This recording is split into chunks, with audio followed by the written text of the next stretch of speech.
हमारे भक्ति भजन YouTube channel में आप सभी का बहुत बहुत स्वागत है। आइए हम सुनेंगे किसका पुण्य बड़ा प्रेरक कहानी। मिथिलावती नाम की एक नगरी थी। उसमें गुंडिप नाम का राजा राज करता था। उसकी सेवा करने के लिए दूर देश से एक राजकुमार आया।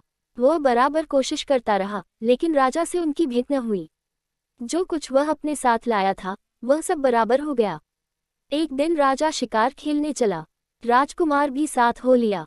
चलते चलते राजा एक वन में पहुंचा। वहां उसके नौकर चाकर बिछुड़ गए। राजा के साथ अकेला वह राजकुमार रह गया। उसने राजा को रोका। राजा ने उसकी ओर देखा तो पूछा, तू इतना कमजोर क्यों हो रहा है?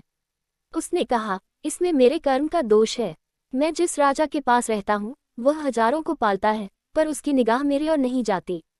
राजन, 6 बातें आदमी को हल्का करती है: खोटे नर की प्रीति, बिना कारण हंसी, स्त्री से विवाद, असज्जन स्वामी की सेवा, गधे की सवारी और बिना संस्कृत की भाषा। और हे राजा, ये 5 चीजें आदमी के पैदा होते ही विधाता उसके भाग्य में लिख देता है: आयु, कर्म, धन, विद्या और यश। राजन, जब तक आदमी का पुण्य उदय रहता है तब तक उसके बहुत से दास रहते हैं। जब पुण्य घट जाता है तो भाई भी बैरी हो जाते हैं। पर एक बात है, स्वामी की सेवा अकार्थ नहीं जाती, कभी न कभी फल मिल ही जाता है। ये सुन राजा के मन पर उसका बड़ा असर हुआ। कुछ समय घूमने घामने के बाद वे नगर में लौट आए। राजा ने उसे अपनी नौकरी में रख लिया। उसे बढ़िया बढ़िया कपड़े और गहने दिए। एक दिन राजकुमार किसी काम से कहीं गया। रास्ते में उसे देवी का मंदिर मिला।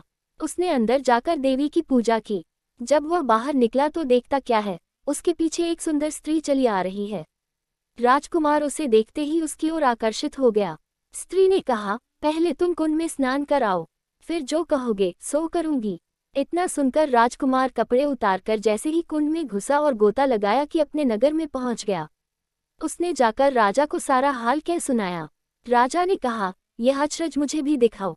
दोनों घोड़ों पर सवार होकर देवी के मंदिर पर आए। अंदर जाकर दर्शन किए और जैसे ही बाहर निकले कि वह स्त्री प्रकट हो गई। राजा को देखते ही बोली, महाराज, मैं आपके रूप पर मुग्ध हूँ। आप जो कहेंगे वही करूंगी। राजा ने कहा, ऐसी बात है तो तू मेरे इस सेवक से विवाह कर ले। स्त्री बोली, यह नहीं होने का, मैं तो तुम्हें चाहती हूँ।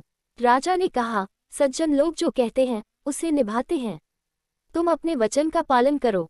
इसके बाद राजा ने उसका विवाह अपने सेवक से करा दिया। इतना कहकर बेताल बोला, हे राजन, ये बताओ कि राजा और सेवक दोनों में से किसका काम बड़ा हुआ? राजा ने कहा, नौकर का। बेताल ने पूछा, सो कैसे? राजा बोला, उपकार करना राजा का तो धर्म ही था, इसलिए उसके उपकार करने में कोई खास बात नहीं हुई। लेकिन जिसका धर्म नहीं था उसने उपकार किया तो उसका काम बढ़कर हुआ।